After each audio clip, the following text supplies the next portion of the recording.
Olá galera do canal Granja Mascarenhas, tudo bem? Galera, neste vídeo vou falar sobre os galos reprodutores, os aprovados e os que serão testados ainda. Também falarei do preço da ração, dentre outros assuntos, beleza? Se gostarem do vídeo e quiserem ver mais como este, deixem sua curtida, inscrevam-se no canal e ativem as notificações para continuar recebendo o conteúdo e ajudar o canal a crescer. E no final do vídeo eu mando alguns abraços. Então, vamos lá!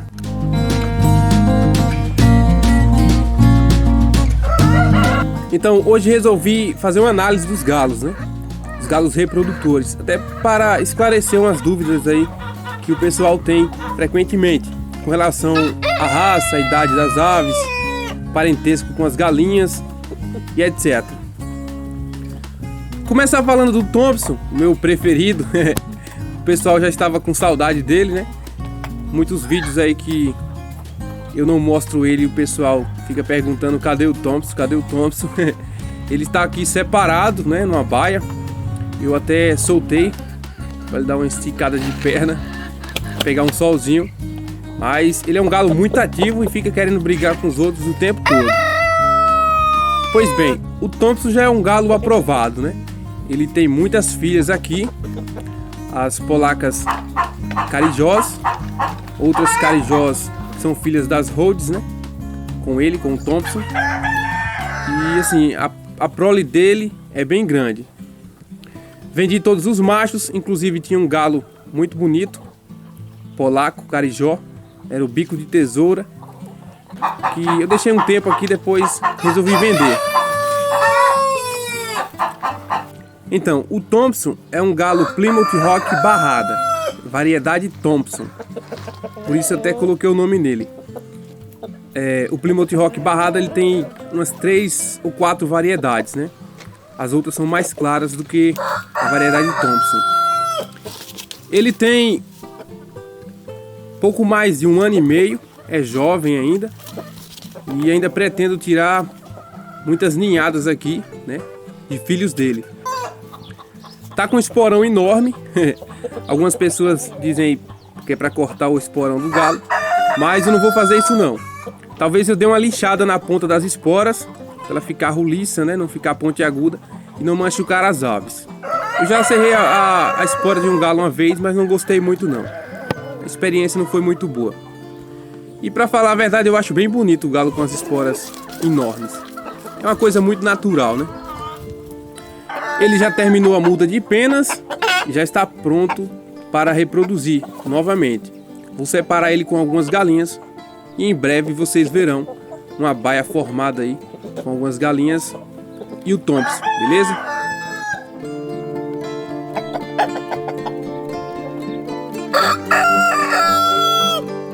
E o vermelhão aqui, um galo Rhode Island Red, também um reprodutor aprovado, já tem algumas filhas dele aqui.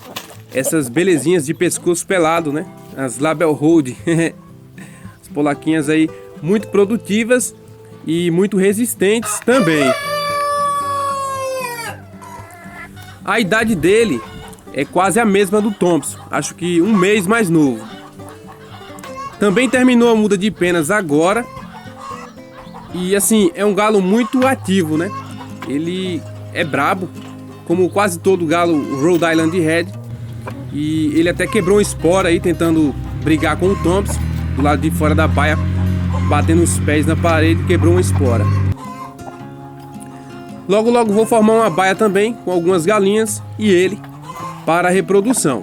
O pessoal tem perguntado se não vou reproduzir os Rhodes puros, né? E assim, tem 3 galinhas Rhode que não são irmãs dele. Essas vai dar para juntar com ele e tirar alguns pintinhos aí puros, sem consanguinidade.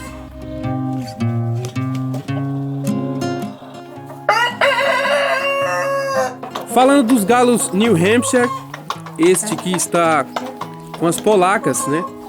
Ele nem fazia parte dos meus planos para ficar aí para reprodução, mas o galo bom ele se mostra, né? Ele se escolhe. Ele é baixo, tem um porte menor que os demais, porém é um galo muito ativo. O comportamento como galo reprodutor dele é notável. um pouco fora do padrão, né? Que é um pouco menor, porte menor que os demais. A crista não é ereta e ele tem uma cor um pouco mais escura, mas não deixa de ser um galo muito bonito. E como falei, o comportamento dele é muito bom. No grupo de 5 irmãos, ele era o mais respeitado, né? E foi o que começou a cantar primeiro, baixar as galinhas e tudo mais. Resta saber, né, se vai tirar bons pintinhos.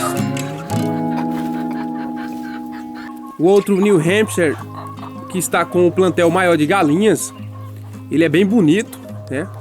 Uma carcaça bem grande mesmo, galo alto, mas ele é um pouco assim, quietão, né?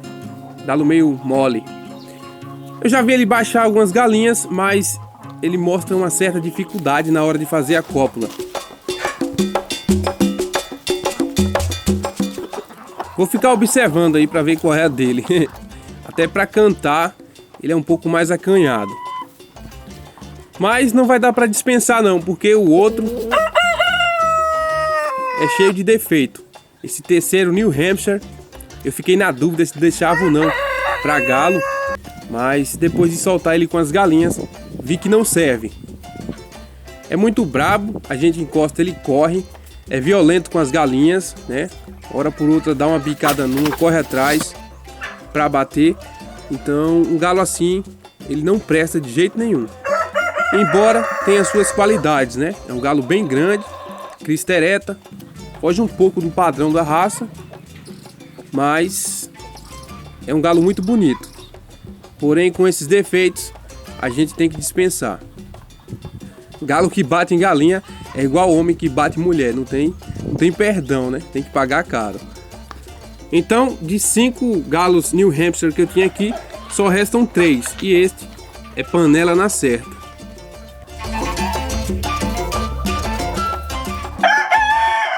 Quanto aos galos americanos, que eu até tinha falado no último vídeo sobre eles, eu vou atualizar a situação. Eles já conseguiram aí cruzar com as galinhas. Depois de levar uma surra das americanas, eles conseguiram conquistar os corações delas. Estão bonitos, né? Apesar de serem miúdos, são galos bonitos. E nessa semana já pretendo pegar alguns ovos aqui desta baia para fazer teste aí na incubação. Vou aproveitar que uma galinha chocou, uma pequena aí que é a mestiça de garnizé com rode, tá chocando. Aí eu vou colocar alguns ovinhos nela para que ela possa incubar e a gente vê aí se gera pintinho, né? Surgiu um problema e eu tenho que resolver logo. A resistência da chocadeira pifou, né? Então eu tenho que arrumar uma logo para poder fazer as incubações.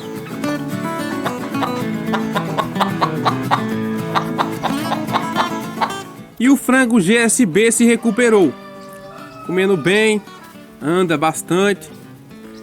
Então agora é só esperar ele entrar na fase adulta aí, na fase reprodutiva. Mas ele é bem molão, né? Acho que para a reprodução só na base do Viagra, viu? Sim, falando da ração, os ingredientes estão numa gangorra aí de preços, né? Eu tinha comprado o saco de núcleo por 190 na última vez. Agora fui comprar, já está 230. Subiu pra caramba. E o milho baixou um pouco, cerca de R$8. Então, mesmo o núcleo subindo o preço, ainda compensa eu formular minha própria ração, né? O preço tá saindo aí na faixa de R$3 o quilo. Se eu for comprar pronta, é mais de R$4 o quilo. Não adianta, né? Eu acho que a gente vai continuar com os preços altos da ração por muito tempo ainda. Mas é assim mesmo. E eu já iniciei os trabalhos aqui com relação a 2 pequenas baias para aves doentes e aves recém-chegadas, no caso, para ficarem de quarentena. Estes espaços serão muito importantes e acredito que logo logo estarão prontos. Já tirei até algumas varas aqui. Eu vou mostrar para vocês, inclusive, o passo a passo em um outro vídeo. E vou falar da importância desses espaços numa criação, beleza? E chegou a hora de mandar os abraços. Muita gente pediu abraço, mas não dá para atender todo mundo em um vídeo só. No próximo vídeo eu continuo a mandar, beleza? Então, um abraço para Laerte Alexandre Cardoso, de Januária, Minas Gerais. Rose Torres, Criatório Aragão, Criatório Malagueta, Criatório Polacos, Felipe Neto, de Araguaína, Tocantins. Arthur Gabriel, de São Cristóvão, Sergipe. Daniel Silva, do Sítio do Mato, Bahia. Vinícius Lima. Cleberson, de Rio Negro, Paraná. Raniel Barbosa. Maurinho Muniz. Fabinho, de Marechal Deodoro. Lucinar de Oliveira, de Alto Santo, Ceará. José Eduardo, canal Criatório Mundo das Galinhas. Lúcia Diniz. Felipe Bueno. Um abraço para Everton e seu filho Arthur Gabriel.